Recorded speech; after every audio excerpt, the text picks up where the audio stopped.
Ahoy, Pirates! I'm Mrs. Hall, your campus librarian, and today we're going to talk about how to locate the books, how to find what you're looking for in the library. So, just to quickly recap, I want to remind you you did a great job when you came last, entering in from the fourth grade hallway. And if you do have a book, you would stop here and drop it off at the book drop to be checked in, and you would make your way back to the cove where we sit crisscross applesauce on the carpet, making room for our friends, facing the TV, waiting for directions. So, after that, we may have an activity, we may have stations that we get to later on, but you need to know how do you find books for you. So, if you are grades 3 through 5, you're really not going to stay in this section here. These are meant for younger kids where the pillows are. I'm not saying you can't look at them, but your teachers are probably going to want you to read as something a little more your speed. Same thing with these shelves. You're free to look at them. You definitely want to talk to your teachers though, because for our upper grades in elementary, we have sections especially put together for you. So, what you need to know about the fiction books. We have a color coding system here. As far as grade levels, it really starts off on the first row past these little short shelves here in the library. It would go from like second, third grade, and third, fourth, fifth. So we kind of keep them separated that way. But also, we have a color coding for genre. These are posted in two different places, and you will notice that for animals is brown, historical fiction is red, scary is purple, realistic fiction is kind of a lighter purple, sports is green, so on and so forth. So all the genres that we have here are put in order and are labeled with a certain color.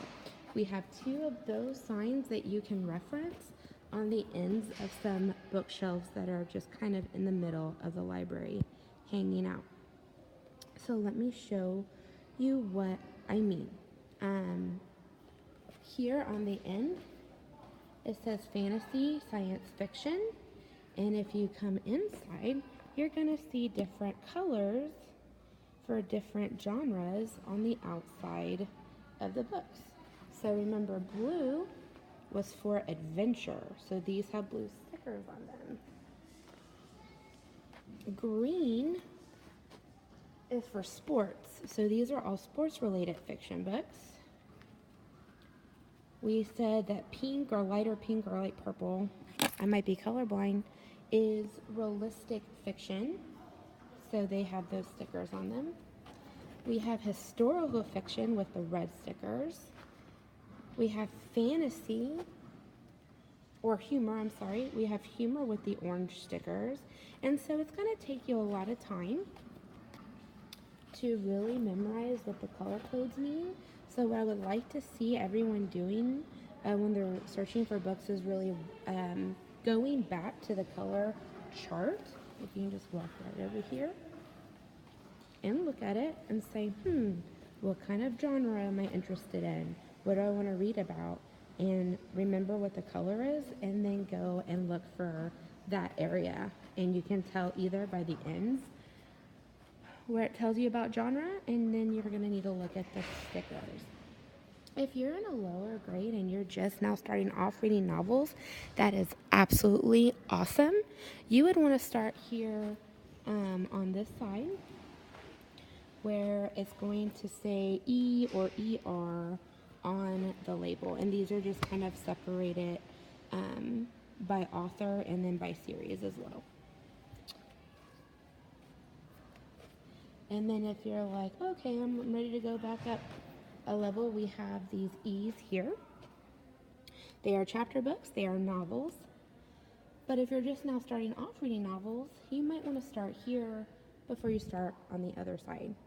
Completely up to you and your teacher. And I like that we have signs here that kind of tell you the series name. And this one is chapter series A to Z Mysteries. chapter series, Junie B. Jones, and so you can look that way as well. So that is our fiction. Let's look at nonfiction for grades 3 through 5. Oh, no, can't do that yet. Let's look at graphic novels. Just joking. Graphic novels before we get to that. So we have graphic novels for our younger readers this way. You can still look at them. But for our upper grades 3 through 5, we have graphic novels right here. And it will say comics here. And these have codes on them. We'll talk about it later, called Dewey Decimal Codes. And it's also separated by author. But you would look in this section if you wanted a really good graphic novel to read. I want to remind you that if you find something on the shelf on the top that you want to check out, you're absolutely able to do that. I will replace the display book. No problem. They're there for you. Okay, now let's go to nonfiction. So nonfiction starts where this globe is here, and it covers both sides. And it says on the end, nonfiction. So in this section, I love that we have little stickers on the sides that tells you, like, this is about ghosts. This is about government.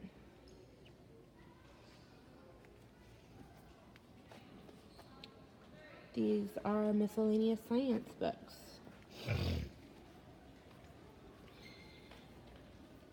We have weather books. Animals. And this one shouldn't be here. If you see something that stands out as different from all the other books that probably shouldn't be here, definitely let us know. We can put it in the right spot. Reptile books, different animal books. I'm building up this section because there's not really a lot here. Pet books. And the pet books, like, look, they all have little stickers of dogs on them. Very cute. And we have cooking books and craft books. And these have, like, the little paint palette on the end. And basketball books. I'm getting more basketballs, don't you worry. So down there, there's basketball. They have basketball stickers. Up here, we have referee stickers. We have cheerleading. We have football. We have soccer books. We have baseball books. So, and we have a poetry section too, which looks like we need to grow that some. So for nonfiction, if you just walk up and down and you look for the sign and the sticker, you're bound to find something that you're going to want to read. Now, when it comes to biographies, which is the last thing we're going to look at, well, we're going to look at biographies, autobiographies, memoirs, and Bluebonnet section. So here are for the lower grades. You can still look at them, but we have a section for you. The lower grades, biographies is on that side. And then for grades 3 through 5, we have them over here on the back wall of your graphic novels. So there is a little sign that says biographies. And the difference between your side and the other side is these will have some E's on the end. They are a little bit easier to read through if you're just now starting to read. And then we have these over here for... It's going well. How are you? Miss Bird's in our video. Hi. Love it. And then we have the last section I'm going to cover, which is your Texas Bluebonnet books. And that is the very front shelf. When you enter the school, you'll see it with the treasure chest on top. And I do have more Bluebonnets on order, so we have enough copies for everybody. But if you are participating in the Bluebonnet or Texas 2x2 program, you might see those books over here in this section. We also have holiday books that are just related to the holidays. And I think we got some of our Bluebonnets right here. Like oh, that might be a 2x2. Yeah, so we keep them on display. And we try to pull them for when it's time to read your books.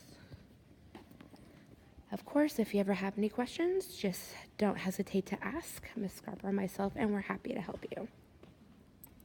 Bye.